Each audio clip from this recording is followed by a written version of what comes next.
പുതിയൊരു വീഡിയോയിലേക്ക് ഏവർക്കും സ്വാഗതം.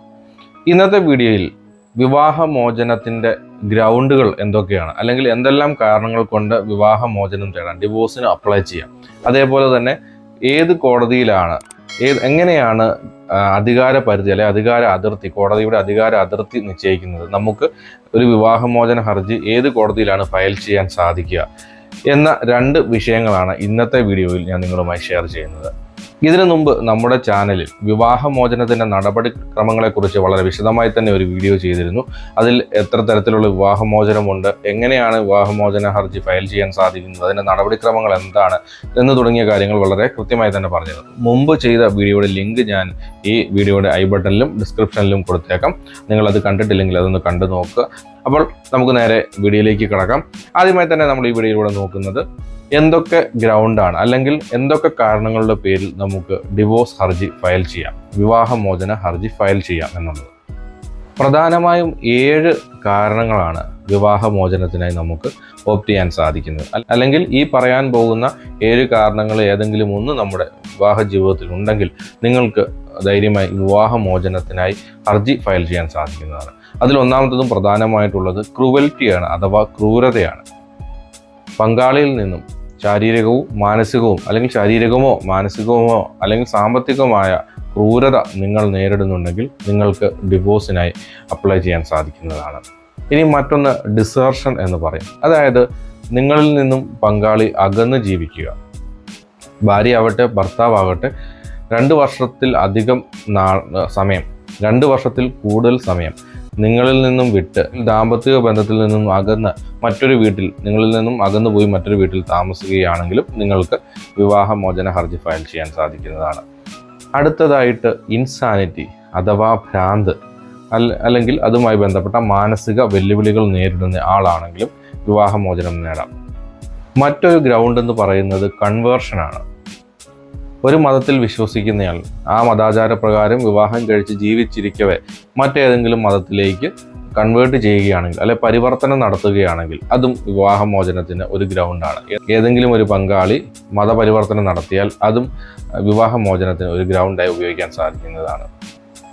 അടുത്തതായി നിങ്ങളുടെ പങ്കാളിയെക്കുറിച്ച് 7 അതിൽ അധികം വർഷങ്ങളോ ആയിട്ട് യാതൊരു വിവരവുമില്ല. എവിടെയാണെന്നോ മരിച്ചോ ജീവിച്ചിരിക്കുന്നോ ഉണ്ടോ എന്ന് പോലും അറിയാത്ത ഒരു സാഹചര്യം നിലവിലുണ്ടെങ്കിലും നിങ്ങൾക്ക് ഈ ഒരു ഗ്രൗണ്ട് വെച്ചിട്ട് വിവാഹമോചനത്തിന് ഹർജി സമർപ്പിക്കാൻ സാധിക്കുന്നതാണ്.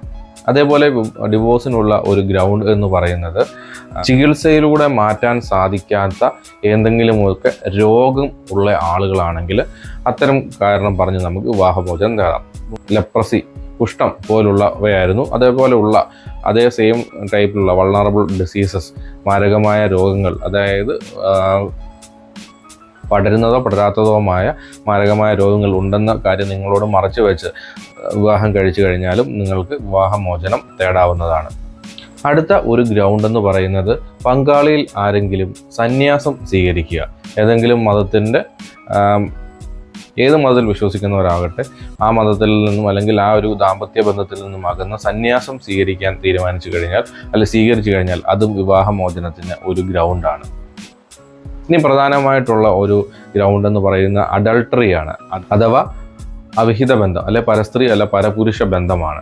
അഡൾട്ടറി അല്ലെ പരസ്ത്രീയുമായി ബന്ധപ്പെടുന്നത്, അല്ലെങ്കിൽ അത്തരത്തിലൊരു ബന്ധം സൂക്ഷിക്കുന്നത് നിലവിൽ നിയമവിരുദ്ധമല്ല, അല്ലെങ്കിൽ നിയമപ്രകാരം ഒരു ശിക്ഷ ലഭിക്കാവുന്ന കുറ്റമൊന്നുമല്ല. അത് IPCയിൽ നിന്നും അല്ലെ BNS നിന്നും റിമൂവ് ചെയ്തിട്ടുണ്ട്. എന്നാലും ഇത്തരത്തിലൊരു അവിഹിത ബന്ധം എന്ന് പറയുന്നത് വിവാഹമോചനം ലഭിക്കാനുള്ള ഗ്രൗണ്ടാണ്. ഭാര്യയ്ക്ക് അല്ലെ ഭർത്താവിന് പരസ്ത്രീയായോ പരപുരുഷനുമായോ എന്തെങ്കിലും അവിഹിത ബന്ധമുണ്ടെങ്കിൽ അതും ഒരു ഗ്രൗണ്ടാണ്, വിവാഹമോചനത്തിനായിട്ടുള്ള ഒരു ഗ്രൗണ്ടാണ്.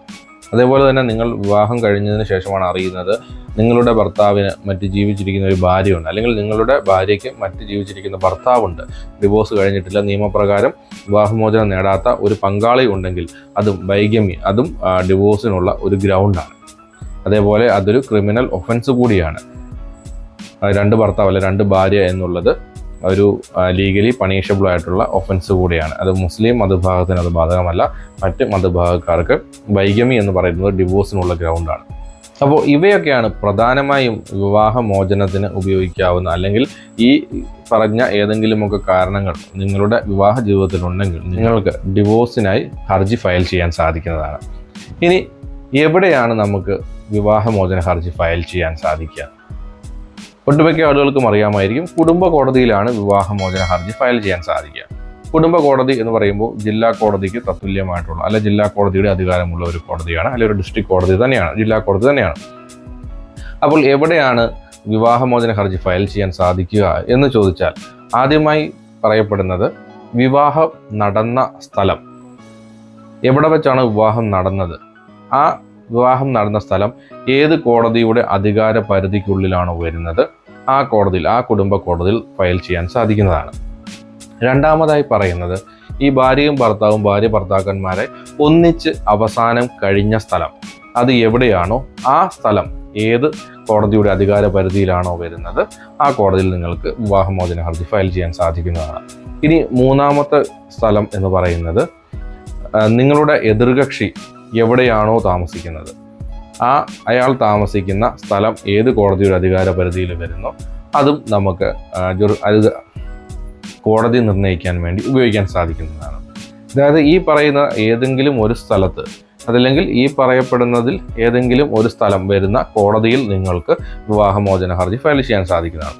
ഇനി ഭാര്യയാണ് വിവാഹമോചന ഹർജി ഫയൽ ചെയ്യുന്നതെങ്കിൽ ഭാര്യ താമസിക്കുന്ന, നിലവിൽ ഭാര്യ താമസിച്ചു പോരുന്ന സ്ഥലത്തെ കോടതിയിലും, ഏത് അധികാര പരിധിയിലുള്ള കോടതിയാണോ വരുന്നത് ആ കോടതിയിലും വിവാഹമോചന ഹർജി ഫയൽ ചെയ്യാൻ സാധിക്കുന്നതാണ്. ഇനി 7 വർഷത്തിലധികമായി ഭാര്യയെ അല്ലെങ്കിൽ നിങ്ങളുടെ പങ്കാളിയെ കാണാനില്ലെങ്കിൽ, അത്തരത്തിൽ ആ ഒരു കാരണം കൊണ്ടാണ് നിങ്ങൾ ഡിവോഴ്സ് ചെയ്യുന്നതെങ്കിൽ നിങ്ങൾ താമസിക്കുന്ന സ്ഥലത്തുള്ള കോടതിയിൽ ഫയൽ ചെയ്യാൻ സാധിക്കുന്നതാണ്. ഇനി ഈ നിയമത്തിൻ്റെ ഇന്ത്യൻ ഹിന്ദു മാരേജ് ആക്ട് ആയിക്കോട്ടെ അല്ലെങ്കിൽ ക്രിസ്ത്യൻ ഇന്ത്യൻ മാരേജ് ആക്ട് ആയിക്കൊള്ളട്ടെ, ഈ ആക്ടിൻ്റെ ഇന്ത്യക്ക് പുറത്താണ് അവർ താമസിക്കുന്നതെന്ന് വിചാരിക്കുക. അതായത് ഈ ആക്ട് പ്രാബല്യത്തിലില്ലാത്ത സ്ഥലത്താണ് താമസിക്കുന്നതെങ്കിൽ നിങ്ങൾ താമസിക്കുന്ന ഈ ഹർജിക്കാരി അല്ലെങ്കിൽ ഹർജിക്കാരൻ താമസിക്കുന്ന സ്ഥലത്തിൻ്റെ അധികാരമുള്ള കോടതിയിലും കേസ് ഫയൽ ചെയ്യാൻ സാധിക്കുന്നതാണ്. അല്ലാതെ നമുക്ക് ഇഷ്ടമുള്ള എവിടെങ്കിലും കൊണ്ടുപോയി നമുക്ക് ഇത്തരത്തിൽ കേസ് ഫയൽ ചെയ്യാൻ സാധിക്കാത്തതാണ്. അപ്പോൾ ചില ജില്ലകളിലൊക്കെ ഒന്നിലധികം കുടുംബ കോടതികൾ കാണാം താലൂക്ക് ബേസിൽ. അപ്പോൾ നിങ്ങൾ താമസിക്കുന്ന താലൂക്ക് ഏത് കോടതിയുടെ അധികാര പരിധിയിലാണോ വരുന്നത്. ഇപ്പോൾ കോട്ടയത്താണെങ്കിൽ ഏറ്റുമാനൂർ, കോട്ടയം കുടുംബ കോടതി എന്ന് പറയുന്നത് ഏറ്റുമാനൂരാണ്. അതേപോലെ തന്നെ പാലായിൽ ഒരു കുടുംബ കോടതിയുണ്ട്. കാഞ്ഞിരപ്പള്ളി, മീനച്ചിൽ താലൂക്ക് അതുപോലുള്ള താലൂക്കുകളൊക്കെ വരുന്ന പാലാ കുടുംബ കോടതിയിലാണ്. എന്നാൽ ചങ്ങനാശ്ശേരി, കോട്ടയം താലൂക്കുകളൊക്കെ വരുമ്പോൾ അത് കോട്ടയത്താണ് വരുന്നത്. എന്ന് പറഞ്ഞതുപോലെ താലൂക്കിൻ്റെ ബേസിൽ ഒന്നിലധികം കുടുംബ കോടതികൾ നിങ്ങളുടെ ജില്ലയിലുണ്ടെങ്കിൽ ആ സ്ഥലത്തായിരിക്കും നിങ്ങൾ ഹർജി ഫയൽ ചെയ്യേണ്ടത്. അപ്പോൾ ഈ വീഡിയോ നിങ്ങൾക്ക് ഉപകാരപ്പെട്ടു എന്ന് വിശ്വസിക്കുന്നു. മുമ്പ് ചെയ്ത വീഡിയോയുടെ ലിങ്ക് ഞാൻ ഈ വീഡിയോയുടെ ഐ ബട്ടണിലും ഡിസ്ക്രിപ്ഷനിലും കൊടുത്തേക്കാം.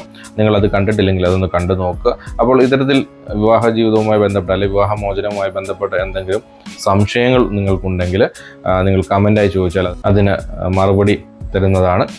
അപ്പോൾ ഈ ചാനൽ നിങ്ങൾ ആദ്യമായി കാണുകയാണെങ്കിൽ സബ്സ്ക്രൈബ് ചെയ്യുക. ഈ വീഡിയോ ഒന്ന് ലൈക്ക് ചെയ്തേക്കുക. മറ്റുള്ളവർക്ക് ഉപകാരപ്പെടുവാൻ ഷെയർ ചെയ്യുക. പുതിയൊരു വീഡിയോയുമായി കാണും വരെ ബൈ. Thank you.